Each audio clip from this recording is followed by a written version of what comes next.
Halo Sobat Bisnis, kembali lagi nih di Market Wrap Up. Wah, minggu kedua Oktober ini senyumnya sumringah-sumringah banget nih. Lagi pada cuan ya? Emang boleh secuan itu? Ya boleh lah. Kan ISG-nya juga lagi gaspol terus nih selama 3 hari ini. Zona hijau jadi tempat parkir nyaman kayaknya buat ISG sejak Senin hingga Rabu 11 Oktober 2023. Nah, hari ini ISG juga parkir lagi di zona hijau pada level 6.931,75 atau menguat 0,14%. Nggak cuma ISG nih Sobat Bisnis yang menguat, emas juga menguat akibat tingginya permintaan yang menggerek harga emas di pasar emas spot sebesar 0,15 menjadi 1.864,4 US dollar troy ounce. Laporan Monex Investindo, kenaikan ini akibat sengatan sentimen perang antara Israel dan Hamas. Apalagi, ini merupakan pertama kalinya Israel menyatakan perang selama 50 tahun pendudukannya di Palestina.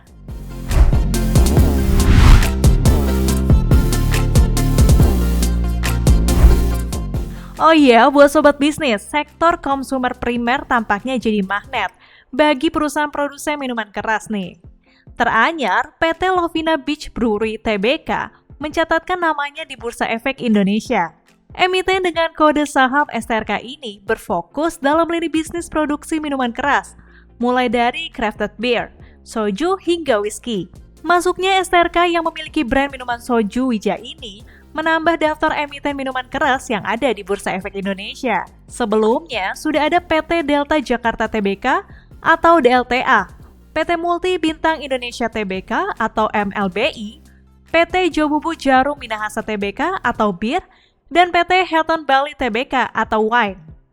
Kinerja emiten-emiten yang masuk dalam sektor konsumer primer ini terbilang cukup mentereng selama semester 1 2023. Dari kelima emiten, hanya DLTA yang mencatatkan penurunan kinerja keuangan.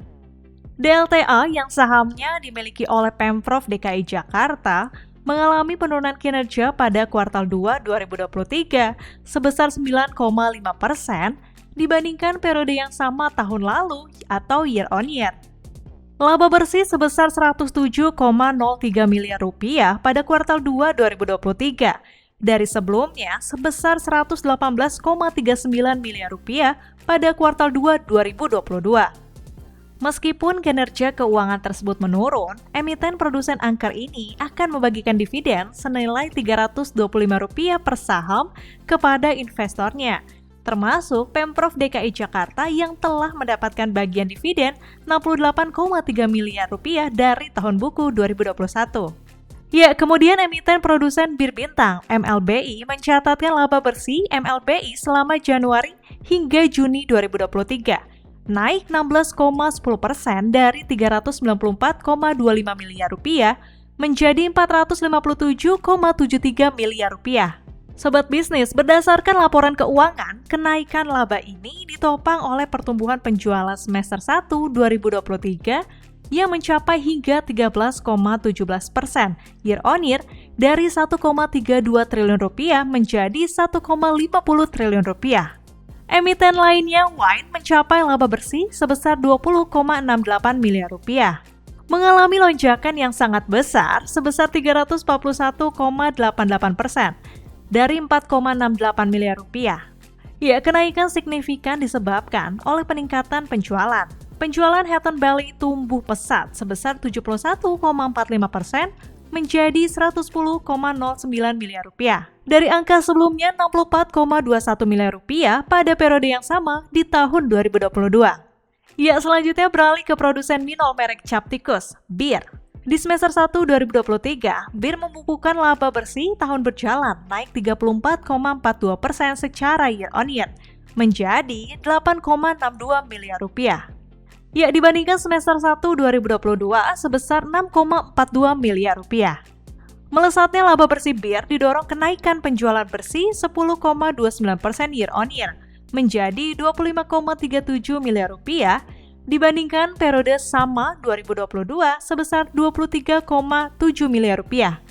Ya, di sisi lain emiten yang baru melantai STRK tidak merinci berapa pendapatannya dan laba bersihnya pada semester 1 2023. Hanya saja, dalam prospektusnya, STRK mencatat laba bersih tahun berjalan per 31 Maret 2023 sebesar 19,48 miliar rupiah. Dari sebelumnya mencatatkan rugi bersih di periode 31 Maret 2022 sebesar 627 juta rupiah. Meski tergolong masih mencatatkan laba, emiten-emiten minol ini masih menghadapi sejumlah tantangan yang cukup buat kepala harus berputar. Lini bisnis minol sangat bergantung pada sektor pariwisata yang saat ini belum sepenuhnya kembali ke level sebelum pandemi. Analis Miraya Aset Sekuritas, Robertus Sianuarhadi mengatakan, meski industri minuman beralkohol tergantung pada akhir tahun yang merupakan musim liburan, namun itu juga belum tentu mampu menggerek kinerja emiten. Hal tersebut terkait dengan pangsa pasar lokal yang masih terbatas. Kalau kita lihat dari data Badan Pusat Statistik atau BPS, jumlah wisatawan asing yang datang ke Indonesia pada musim liburan akhir tahun, terutama Desember, sangat melonjak. Sepanjang 2019 hingga 2023 periode Desember hingga Januari, jumlah wisatawan asing lebih banyak dibandingkan dengan bulan-bulan selanjutnya.